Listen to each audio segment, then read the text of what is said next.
busy. As he was summoned to the Imperial Night, he couldn't find the red crimson coin for the time being. His intel told him that the Darkseid family had some connection with the Empire family of Avalon, but he wasn't surprised because he already knew about it, and Zero wondered how he knew about the Darkseid's relationship with Emperor Marcus. Joshua was stunned to learn that because he thought Darkseid had a relationship with the Fourth Prince, and he asked if their organization believed this all.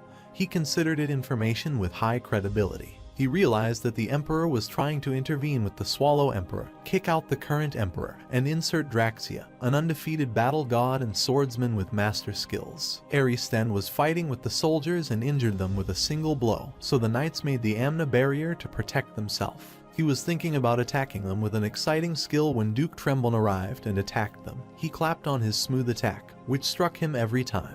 Duke Tremblon suggested that he be more severe because they were in enemy territory, so he shouldn't relax, but he wasn't worried as he thought he could go to the Swallow Empire and bring Emperor Verona's head. He tells him to be serious about this, but he is irritated by him and thinks he is boring as Duke Agnes's side is much more entertaining, especially when he thinks of showing Joshua the taste of defeat. The Duke told him to move according to Darkseid's order, and he said yes because he wanted to become the Emperor of Swallow. He understood what Evergrande warned him about because Sten was quiet and unpredictable. Later, at Avalon Empire Academy, he went there to say his official goodbye when Icarus said he wanted to be his attendant. He asked the fundamental objective behind his insistence to be his attendant, and said he wanted to prove his worth to him because he told him to become his person. He thought he would be someone so great, disregarding his name Agnes, so he wanted to prove himself standing next to such a person and requested to decide how to use him after that.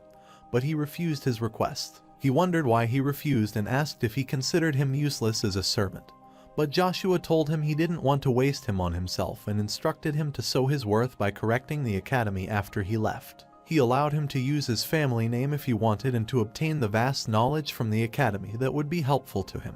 He doesn't want his people to be his servants. He is glad and promises to show his worth in this academy. Meanwhile, Eurona Belgrace was looking at the flowers when her father arrived and was pondering, so she asked if he was thinking about Uncle Demero. He wondered if the citizens would be happy if his brother succeeded to the throne, but she told him they would suffer more. She didn't forget the smile on the day he succeeded to the throne. He was the best empire for them, and he thought but could not forget about him. While they were talking, a warrior appeared and said he received an emergency message from the border guards that Thran Principality had assaulted the baker's estate. They executed approximately thousands of border guards, and they were as shocked as they ever expected this. At the residence of the Imperial Palace's first mage, he put his hand on the globe, and the Magic Tower Master, Ian Dunperry, appeared and asked if he was having any problem at the Imperial. He told him that he had made the wrong decision in supporting the fourth prince as it was most likely the first and second prince to succeed to the throne and suggested that it was not too late. Knight thought that when he first met him, he felt something inexplicable, and Master Ian told him that he had contacted him to offer the proposal and said to him that Jackie Stereope was killed, and he was stunned. So he wanted him to be the next Thunder Seat but declined the offer because of his second objective, which was to get the Avalon Empire Imperial Treasury, which contained Jade Stone.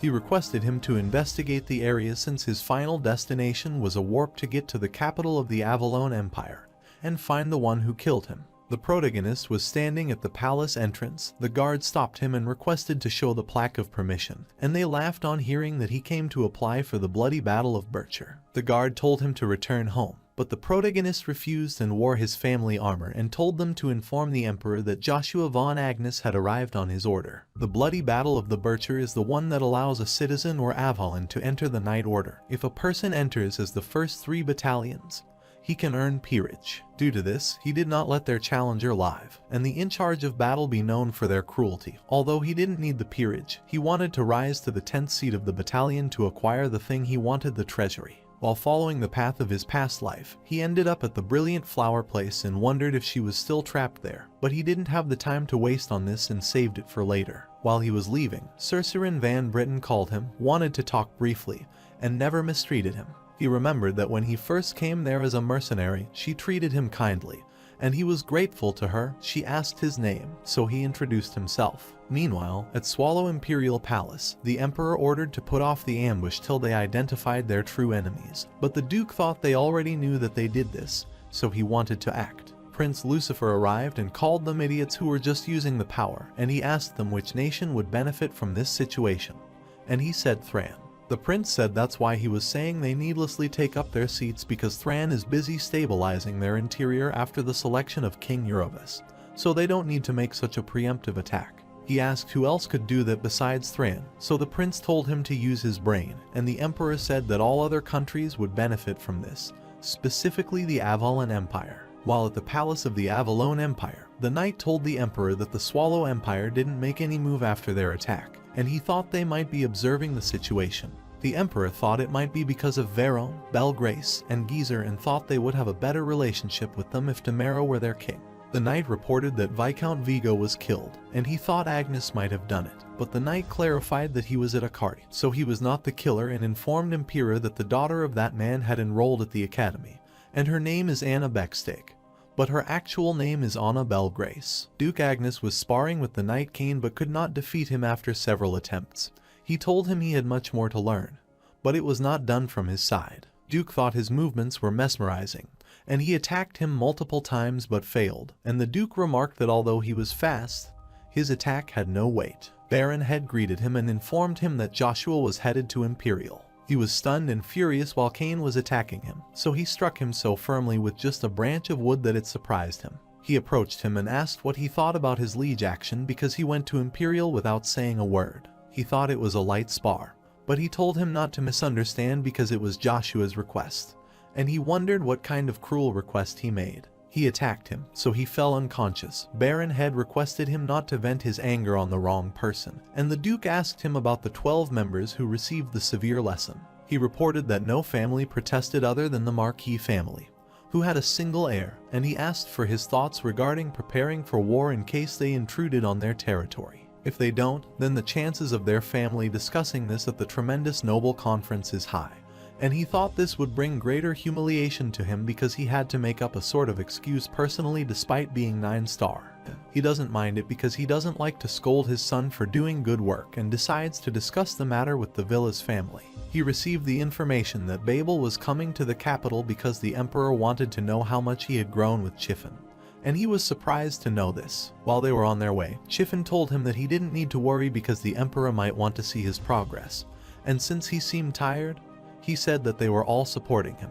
He questioned how a child would behave if he knew that his birth father and current father are different, and thought what he blunted out because he was confused. Babel replied that he should live his life to the best and give happiness to his father, and Chiffon commented that he had grown up as a better person and smiled. Cicerin called him, and he asked if she thought he would be from a noble family, but she said his name was Beautiful, because it's the name of a flower that possesses beauty even more extraordinary than a fully bloomed rose. He said to see the person with the tragic fate and remember that Emperor Marcus has the name Severine of Blood, who ascended to the throne by creating a pool of blood before raising the throne. He killed all his competitors and had no male siblings, and people were afraid that Britain's bloodline would end and made a decision that was the worst tragedy. Emperor Marcus' political objective birthed the princess, who would fulfill his ambition, but she was born blind but could see through the eye of the mind. He wondered if he could do the same thing as her. She felt so sad that she started crying when her servant appeared and told her it was time to head to the palace. At the Emperor Marcus' villa,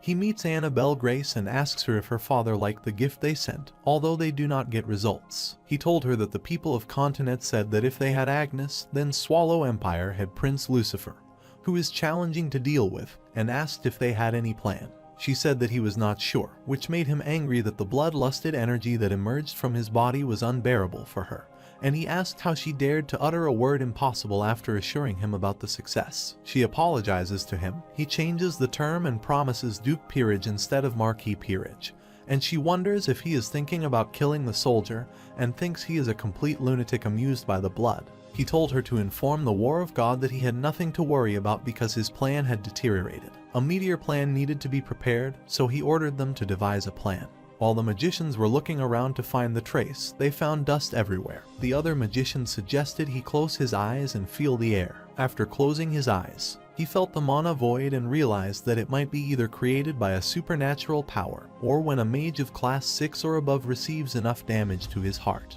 They figured out that there was a high possibility of him being killed by someone who possessed Bronto, so they decided to follow the traces of Bronto to find the culprit.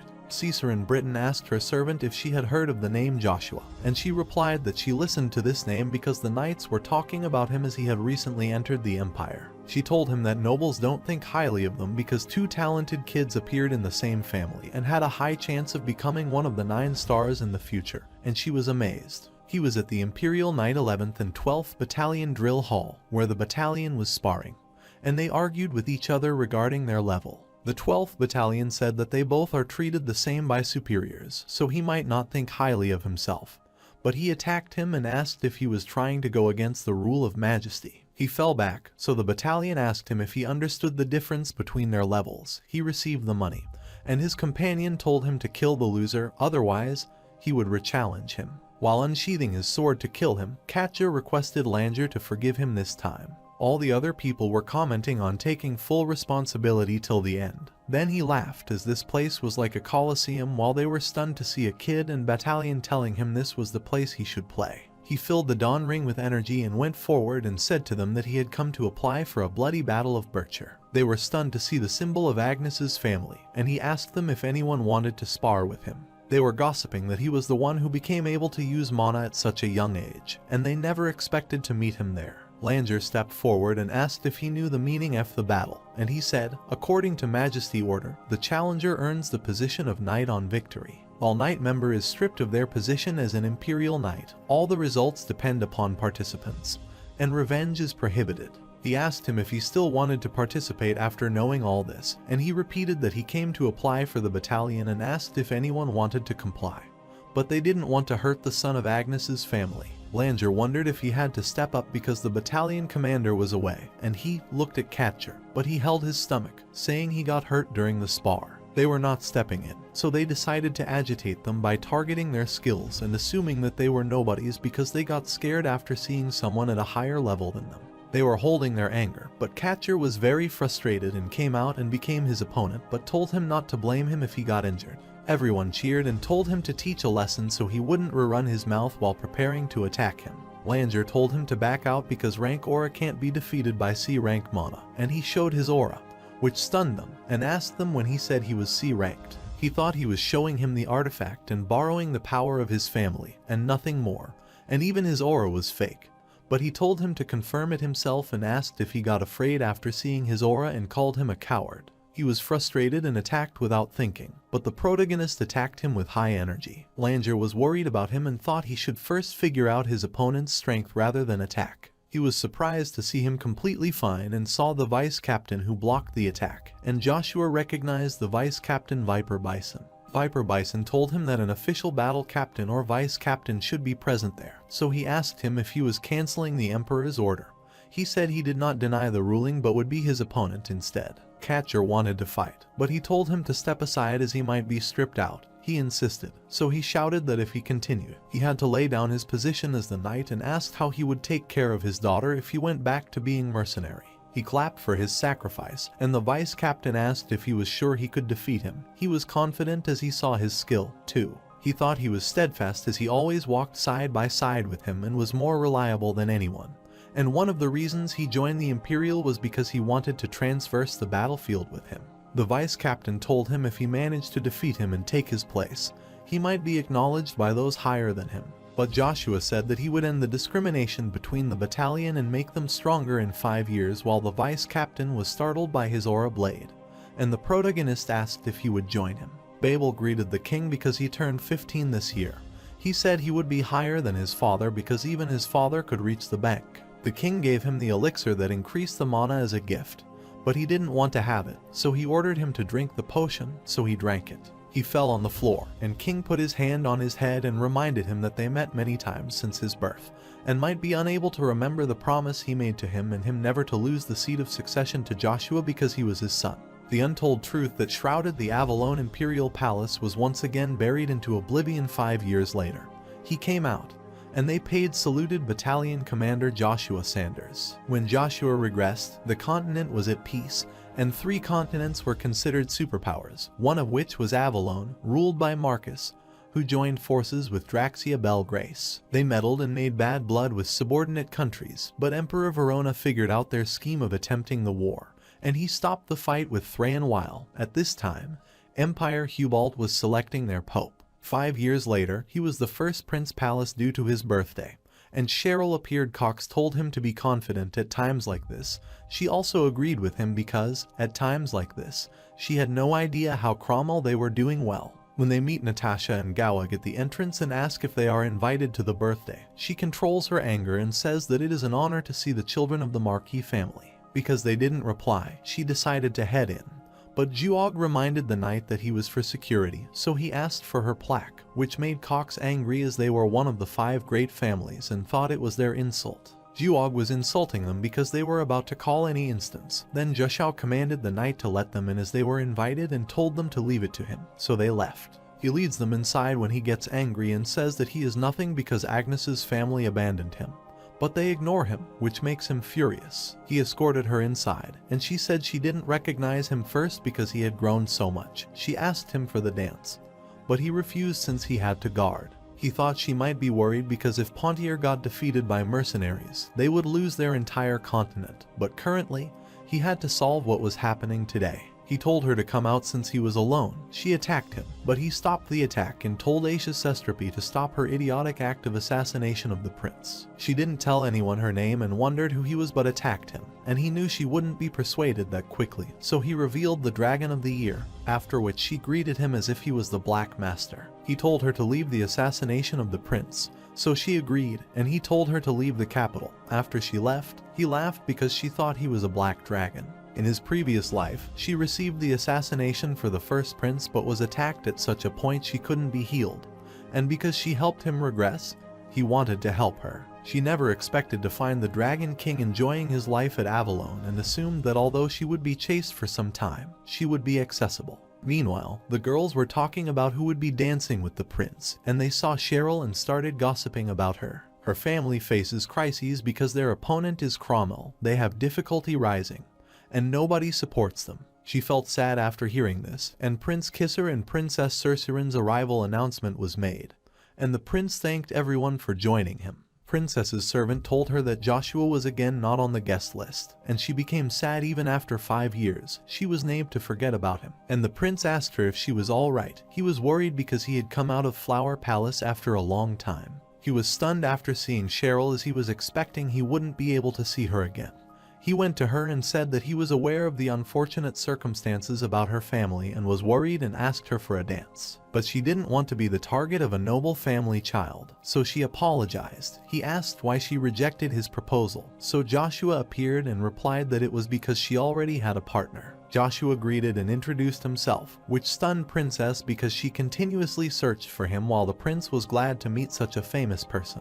During their conversation, Juog raises and calls him arrogant. He apologizes to the prince but says that Joshua's action is unforgivable, and he tells him to be courteous because her partner has already decided, and the prince is also okay with her decision. He said if he knew he wouldn't be her partner. The prince didn't mind this and requested her to be his partner next time. While dancing, she asked why he helped her as it would put him in a difficult spot, and he replied that it was because he felt guilty for not fulfilling the promise. He told her that he wouldn't help her because he was working at Imperial Night, but she said that she didn't want his help but came to see his growth. Cain was enraged because he punched him when he saw him and was enjoying an Imperial Night. While he suffered for 5 years with the demon, the guards stopped him as vagrants are not allowed, but he asked them if they could see the Agnes family symbol. Everyone clapped for them as they were the best pair, and she blushed and ran away. Princess called him, but he thought he could get her later at the palace because of the medicine for her disease. He wanted to pay her for his past life, and she could hear him through his mind eye and ask him what he meant by this,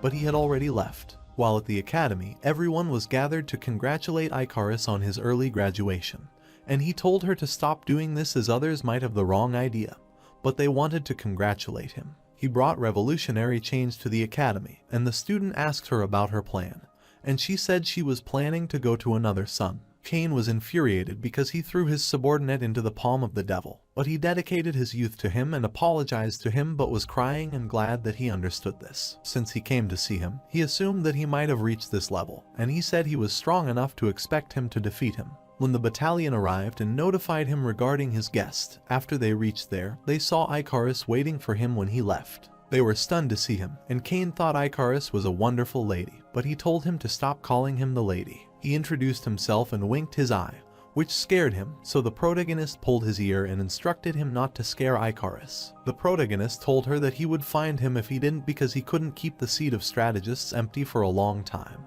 and Cain asked if they were keeping him out and wanted to be in his care, grand strategist. He thanked him for the compliment, so he discussed his plan with them and instructed them to head to Pontier. He would be heading to Reinhardt after seeing his majesty, and they were shocked by the Pontier family. Meanwhile, at the imperial palace of Avalon, the emperor asked the knights if no one could participate in the master battle as this would make them laughterstock for other nations. He asked Agnes how their empire's status would flare if they abandoned the opportunity to prove who the most outstanding being is, the master battle. But Gannis was speechless. Then, a protagonist appeared and said he would participate. He greeted him, and the emperor told him it was the tournament and asked his age, which was 15.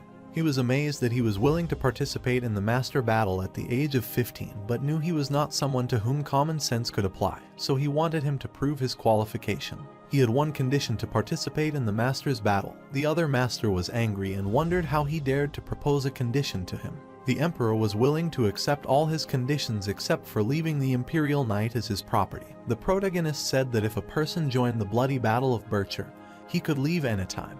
He gets frustrated and says he also had a condition in that case and attacked him. The attack was unbearable for others who held against it. He laughs because it is absurd and tells Agnes he is jealous of him for the first time. He wanted to check if he had the aura blade, but he reached the mind sword, which meant he had already reached the master realm, and instructed him to participate.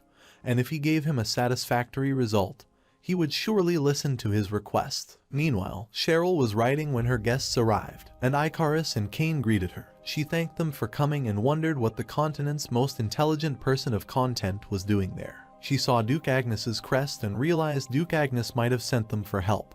But Cain informed her that Joshua Sanders had sent them, and she was surprised. Joshua was satisfied because he could leave the Imperial without any suspicion. Duke Agnes appeared and asked if he would leave them without a word again, and wondered if he resented him for choosing Babel as a successor. He resented him, but it was his own choice to abandon the name.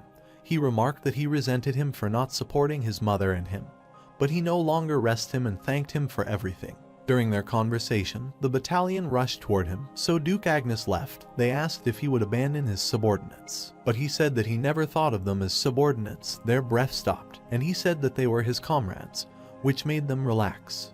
He told them that he was leaving because of his matter, and Busoon asked if he was keeping them out because it was dangerous and wanted to help him, but he thanked him for everything.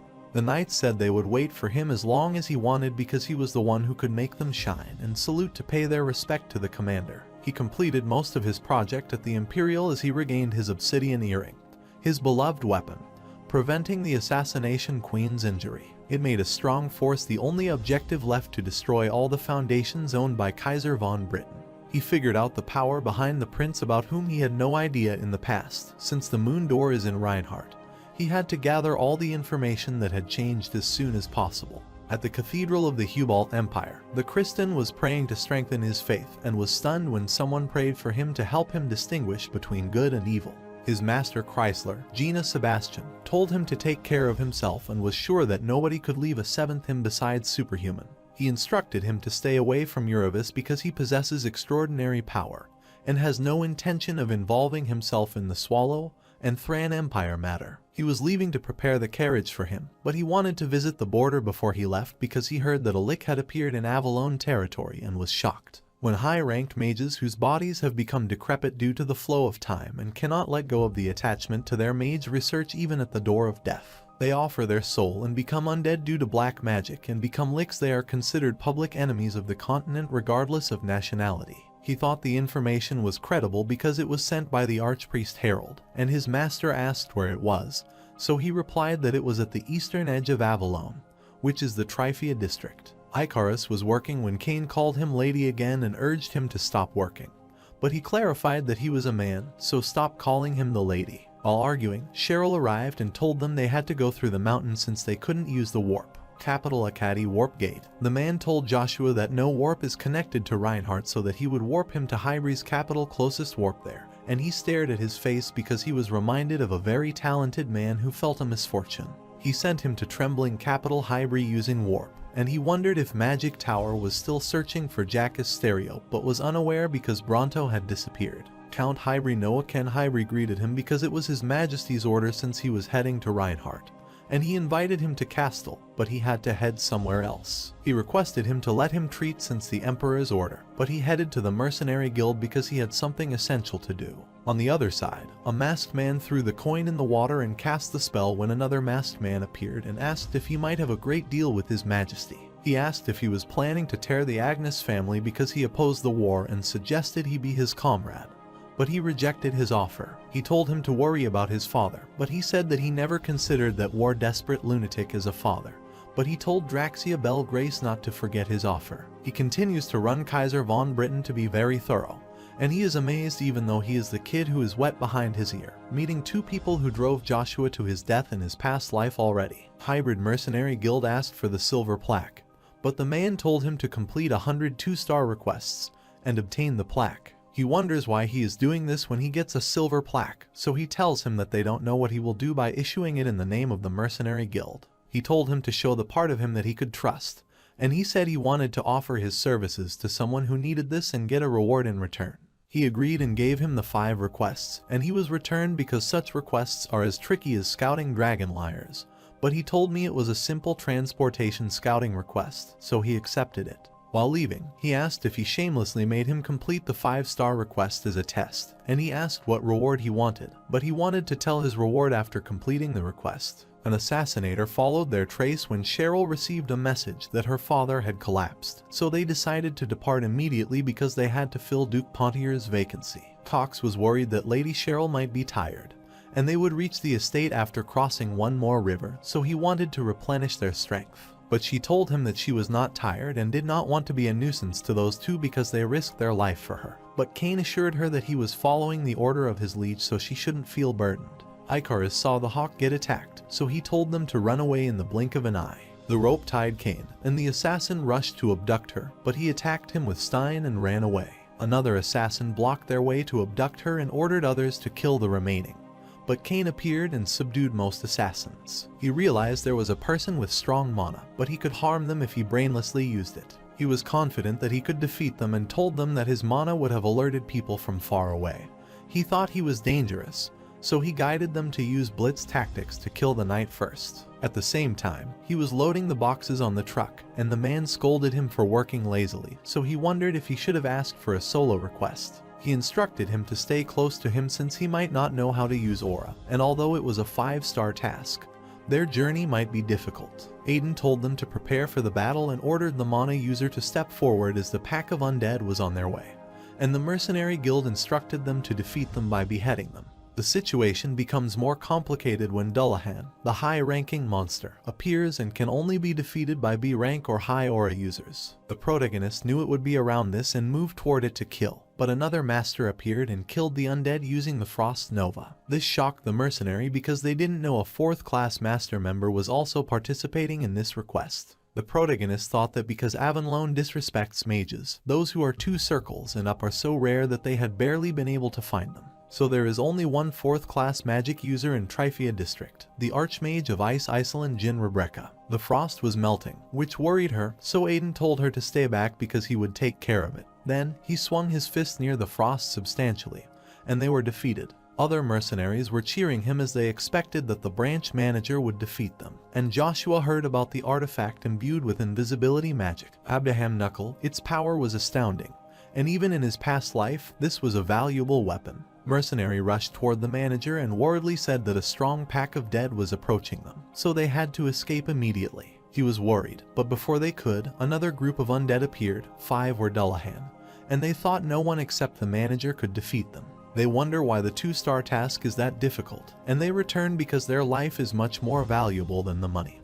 While he calls them, the protagonist reminds him to pay him hefty because he will earn his keep. The mercenary saw him rushing toward them, and they thought he had a death wish while the undead was rushing toward him, and he was standing alone in front of them. He used the magic spear art stage 4 annihilation and wiped them all in a single attack. They were stunned because the Dullahan had also gone, and they had never seen such a unique ability. Aiden had never heard of someone who boasts broad destructive abilities in the Agnes family, especially for the spear technique, and he told him not to do too much because he might get hurt. In the Aiden Tenet, he inquired if it was not a simple escorting mission for supply.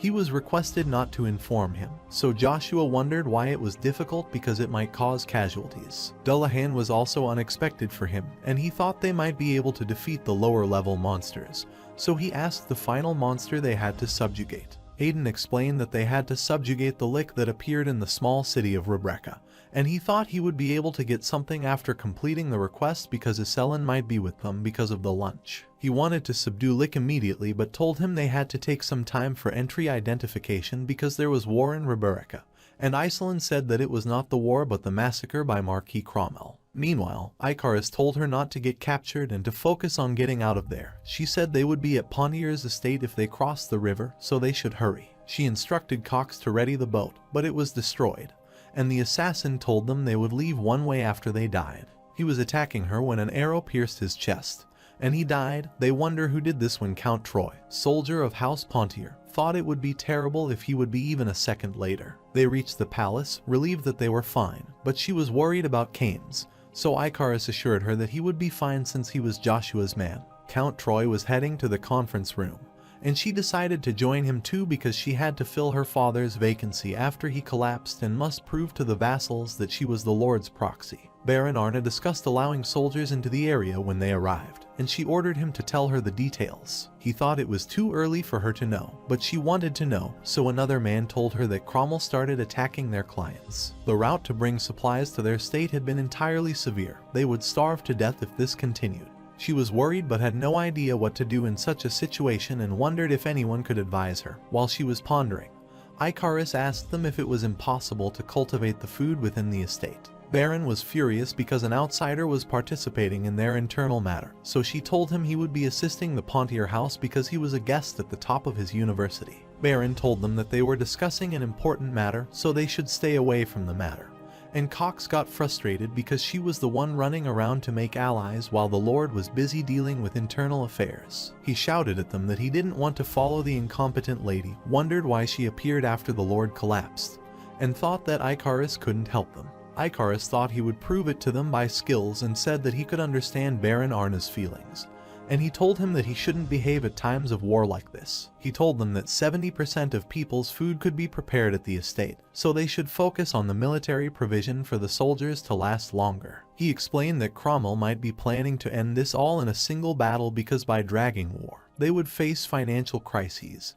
But Baron thought it just a deduction, and why there was the possibility of them suffering is more. The soldier arrived and told them that Cromwell's military was gathered in front of Aden Canyon, and the Count was stunned because his prediction was correct. He said that he would be forced to gather even if they didn't want to, so they had to gather their forces, but they wanted something else, the Dennis River. They thought if they followed his lead, they would win, so they prepared the troop. Baron also agreed with Icarus's idea, so he agreed to wait for Princess Cheryl's order and left. She was impressed by the way he silenced all the nobles, led the discussion, and thanked him. But he requested her to thank his master because he heard that at the early stages of the war, the forces were even. She explained that it was because mercenary joined them afterward, and whenever he appeared on the battlefield, they had lost, but he always appeared at the place with high strategic values. Their loss was more significant. In terms of military and power, they have experienced people, and he doesn't understand how adding one superhuman takes advantage when defenders have an advantage over assailants. He was bothered because one of the family heads ate the poison and told her there might be help from inside, so he suggested she never trust anyone. Meanwhile, Iceland told him that due to Cromwell's cited declaration, her father was missing. Aiden was stunned that someone from Avalon Empire did know about this. He informed the protagonist that they were having a large-scale war with the Pontier family, and he was causing a fuss in the nation. Joshua thought Emperor Marx could be working with him. He wonders why he is telling this to him because it might be considered treason from his title, but Aiden says that's because after the Pontier family, their next target is the Agnes family, and also because he wants to ask for a personal request from him and requests him to take care of the Lady of Iceland. Christian reached the territory where the guard informed him that he was entering the restricted area, and he told him that the investigation team sent him by the Hubat Empire. But she told him to stop interrupting as this area belonged to the Avalon Empire, so he found a small hole, entered through it, and cursed Avalon.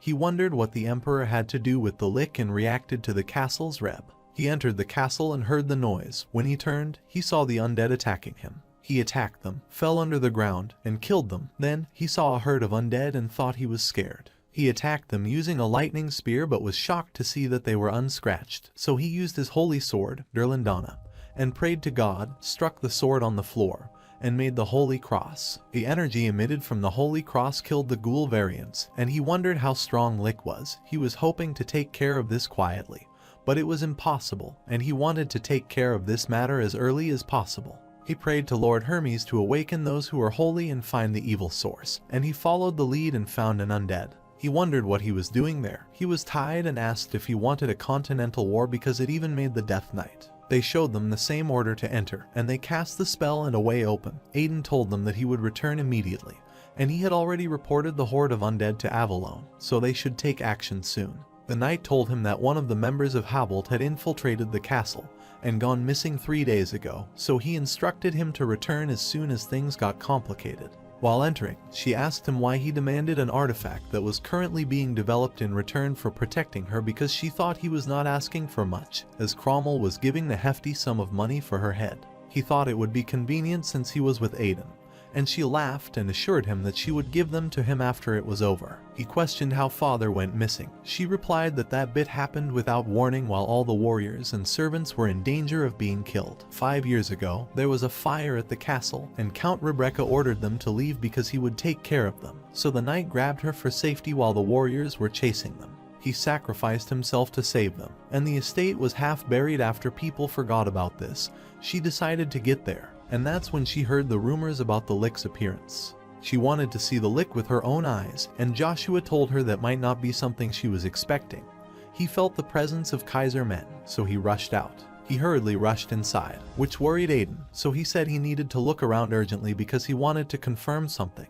He surveyed the area and found a recently made magical circle. He sensed the energy of someone fighting with a high aura, so he used the anti-magic field, which broke the illusion barrier around the Christian, and asked him what happened there. He told him to watch behind him when the dead knight appeared and attacked him, but he dodged and was shocked because he could not sense it. Lukia told him it was his prey, so he possessed his body and stopped the attack. Christian was stunned because he could feel both the demonic and holy energy from him. He amputated his arm and was sure that it might get the idea that he couldn't beat him, so he shouldn't try to resist and die peacefully. But the dead knight told him not to be ridiculous and pulled out his sword, and he was stunned to see the wolf fangs blade wolf cry. While in the Swallow Empire, Prince Archduke Lucifer killed the warriors and told the king that he didn't have the ring to be the emperor because he had ridiculous ideas of peace for the citizens. He disagreed with his idea of war, so he said that if his brother were on, he would agree. And Bariona asked how long he was planning for this. He wondered if he had planned this since he dispatched the Dyke Altasma and told him he wouldn't sit behind if he heard about it. But he informed him that he was dead and assured him that everything wouldn't go according to his plan. But he laughed and killed him. He killed the dead knight, and the knight wondered how he became like this, but the protagonist said he had no idea how much resentment he had to become the knight. But he was sure of one thing: a human soul of master level can't be taken by force, so their path is their choice. He had no idea what resentment he had left in the world, but he asked if he could walk that path with him. After being defeated by Uravis, he lost his position as a master and was forced to the countryside, which was just an excuse to keep him away from the Emperor Verona, which made him a great sacrifice, all at the hand of Emperor Oro's brother. Being injured, he questioned if he wanted the power that badly, so he suggested taking it forcefully because he was capable enough to do it. Demaro Belgars told him that he was not interested in the seat as Lucifer would take the seat, and he thought he was stupid and should stay with the Emperor. He suggested Evergrant make the demonic beast from the master full of rage and regret, and agreed because it turned out to be an exciting being. The protagonist told him that Death Knight is the demonic best made after the agreement with him and requires the body and soul of one of the best knights. Duke Altasma requested him to kill him because he made the wrong decision if he didn't want to dishonor himself by playing at their hand. Joshua suggested the better way as he would take his control and borrow his strength in return. He smiled because conditions favored him, so why would he make the other decision? It was as expected from the continent genius because he agreed he would take control. Aiden told everyone to be careful because monsters other than Licks might be around. While they were going to enter the castle, a few knights from the Hubalt continent appeared and told them to disperse. Mondrian said they would be taking control over Reb's castle, but Aiden wanted to enter because of Joshua, but he told him to end things on a good note. He wondered if he was threatening him, so he asked if he wanted to have the continent war surrounded by tremendous demonic energy coming out of the castle so they could prepare to defeat the demons. He came out of the cast and asked what the Habultian knights were doing in their territory, but the knight attacked him, thinking he was the demon. Aiden stopped him because he was not the demon, but he wasn't willing to eat because of the demonic energy he could get from him. He thought it would happen, so he told Lukia that he should go easy but wanted to show them that he had absorbed the Death Knight. Saintess Syrian appeared and told them to stop because it would cause conflict between the two nations if he were Joshua. But he wanted to kill him to prevent any future problems, so she decided to solve the problem by using the God tier. She wanted to help him escape this situation, and he wondered why she wanted to do this. She wanted to make a deal with him because she thought he was as handsome as the rumors said, and Lukia did not stand her. He didn't want her help and threw Christian on the ground, and he told everyone to stop. She was stunned because his demonic energy was changed into holy energy. He pulled the artifact and told her that she didn't deserve to use it because she forgot her role. Since they don't believe him, he decides to show them the truth, and he breaks the artifact so the knight thinks he disgraced it but is stunned when suddenly the wings of Michael appear behind him. He asked them if they believed he was neither a demon nor a beast, but Joshua said they were angry because he damaged the holy artifact. He asked him if an individual, a follower of the Hubalt Empire, or a paladin, could destroy holy artifacts. They were speechless because they had never thought about it and argued when he reminded them not to waste their time on this if they wanted to save their fellow. Sainitas rushed toward Christian Bevasu.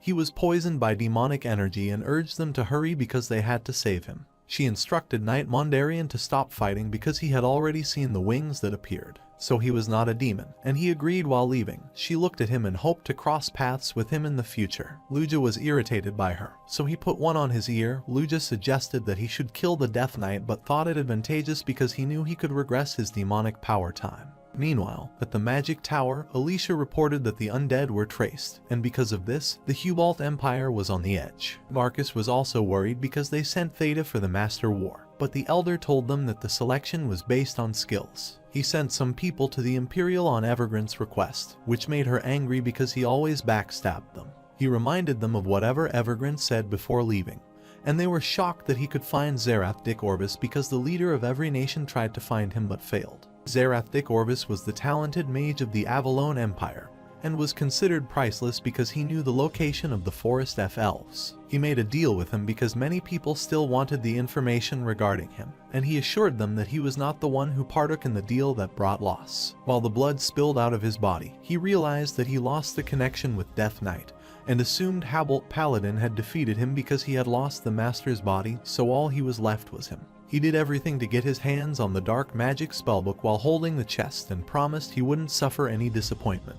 He decided to use the body of Zerath's Dick the best because he would make him a lick, but he decided to change his name to Berber because of the glistening darkness who has given you his cell to the devil for his faith. Aiden gave him the silver plaque to show their gratitude because of him. They could defeat the monsters and knew about the lick. He thanked him but was wondering why Iselin was loading her stuff on his horse. She reminded him of his promise to protect her from Cromwell. He almost forgot about it and wondered why Aiden followed them. He uncovered the Laphon, so he revealed his true self and asked if he didn't think he had the right to enter the Master Wars held at Reinhardt. Meanwhile, at Cromwell's meeting room, Jeher Don Cromwell asked if they were sure that Pointier was incapacitating, so they should have the upper hand. He was frustrated because they were still standing against them, and his family members told him that they heard the heavenly birth of Icarus was helping them, so they were a step behind them, because they figured out their diversion plan. They failed to cross the Denny's River, so the only thing they could do to them was cut their supplies. He suggested getting help from the mercenary king, but he said he was already asking for more than half of the Pontier region they stole. Emperor Marquis would take him on his side if they further involved him so that he would become their enemy. He ordered them to get the information from the insider and VT their supplies. Then a knight appeared and relayed the message that the soldiers who were cutting the Pontier supply had been eliminated. They were trying to protect their supplies from the soldiers and wondered how they knew about it while the Cromwell knights were killing them. A mage attacked them using a fireball, but Cain protected them and assured them not to worry. They wondered why he was helping them, so he replied that he moved according to his master's order. Icarus wondered why they were late, so Baron told him that they might know about their route, and he wondered how this was possible because he was the one who knew about the route except him. He wonders how dare he think of him as the spy and asks if he is getting close to Lady Cheryl to take over as Duke Pontier. While he is staring at him, they hear the announcement to open the gate because the supplies are there. Cheryl was transporting the injured and ordered to distribute the medicine and blanket to those who needed this, and Icarus appeared and came to know that Cromwell knew about their route. He thought it was a miracle because they came back alive, and Cain said he made it happen. And she was so glad to see him because she was worried about him. An emergency arrived because the river was frozen, and the enemy was progressing toward them. Brant ordered his fellow to steal everything from the Pontier. In the temple of Hermes Reinhardt branch, Christian suffered brain damage because of the coexistence of the demonic and only energy, and the high priest Harold expected his recovery might get delayed and prayed that he woke up without any issues. He inquired about the appearance of the wings on the Joshua, and said that was right, but he was also sure that he sensed the demonic energy from him.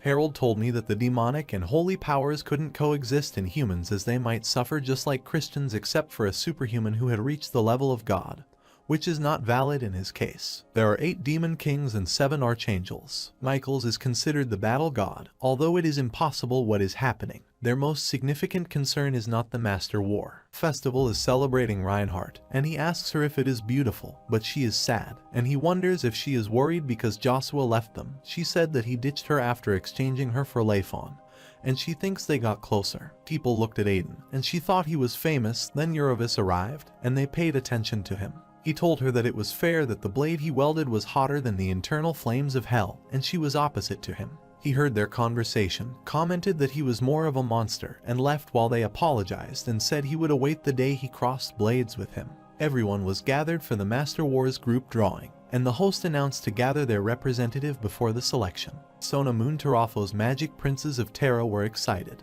and the mercenary asked if it was her first time at the Master's War, and she asked for his opinion regarding who would win. She wondered if Uravis would win this time, but it depended on him. If he set his mind, he would win as he made the great beast kneel before him. Chesro and Esro Logan can't listen to them and tell them they are oblivious to the world and that Terra is bound to leave them in the dust by bad-mouthing them. She tells them to apologize to her, but they don't think they did anything wrong, which frustrates her. Since the Avalon representative Joshua Sanders didn't arrive, they thought they sent his brother as a replacement, which made Babel angry, and he told them they weren't brothers. Uravis and Aiden arrive, and people praise them, but Joshua does not arrive, and they think he might be just talking and asking Babel for his opinion. He also wants to believe that an announcement regarding Joshua's arrival was made during the conversation. Sona Moon realized that the rumors about him were not exaggerated, although he is young, but is as strong as Uravis and Axular.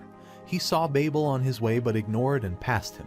Distribution of the group started. The host explained the format to everyone and requested them to draw a ball. The number on it described the tournament format as number 1 would be against number 2. The title of the master was not given on the result of the fight until all the 6 master agreed he deserved it, and for fairness, they selected 3 masters from their empire and 3 from outside sources. The winner would even have the chance to challenge one of the superhumans and get the Hammer of Nagasin as a reward. Uravis was amazed because the winner would become the owner of the Reinhardt. It has enough funds and advantageous geographic location, which possess enough factors to make militaristic-minded people drool. So Uravis thought it would mean the Swallow Empire would never be able to bother them. They started picking the ball after the protagonist picked the ball. It concluded the ball drawing, and the first revealed the finalized drawing bracket. There was a match between Aluxor and Ravis, and everyone was excited to watch that match, while the first match was between Joshua and Crimson Heart Kite of Steel. Tesro and Esro Logan thought he wouldn't have the chance against the Knight of Steel because he had been acknowledged multiple times for his skills and thought if the value representative lost to the common, it would be a disgrace. Sona Moon told them to stop commenting on each other because they never knew who would win till the end. But they replied that it is clear as one can tell seeing the ripened apple. Lily's Aphrodite replied that it is all just social perception and construction that stains their view of the world. She told them that other green and red apples are considered ripe depending on time and that they could win against the one here. The host announced that the first match would be held 2 days later and that late arrivals would be disqualified. They got frustrated by her, so they left after hearing the announcement. Babel looked at him and thought he would admit that no matter what he did, he wouldn't be able to surpass him. But in the end, he would be the puppet working within his palm. The first match of the Masters of War begins in which Babylon, representing the Heart Empire, faces Joshua from the Avalon Empire. Judge Windmill is amazed because he is young and wonders how to overcome the difference in the experience. He asked other judges, Hayski and Lurden, about their opinion, and they also thought of him as a mere child without skills, and he wondered if someone had his tactics. Ari laughed and wanted to jump on the ground to fight him, and the duel commenced. Babylon mocked him for using the spear. He wanted to teach him the lesson, so he let him take the initiative but was stunned by the main lead's sudden attack. He could not endure the pressure and strength created by a stretch of his arm and was stunned because he is 15 years old. Joshua asked why he gave him the first move when he struggled with it.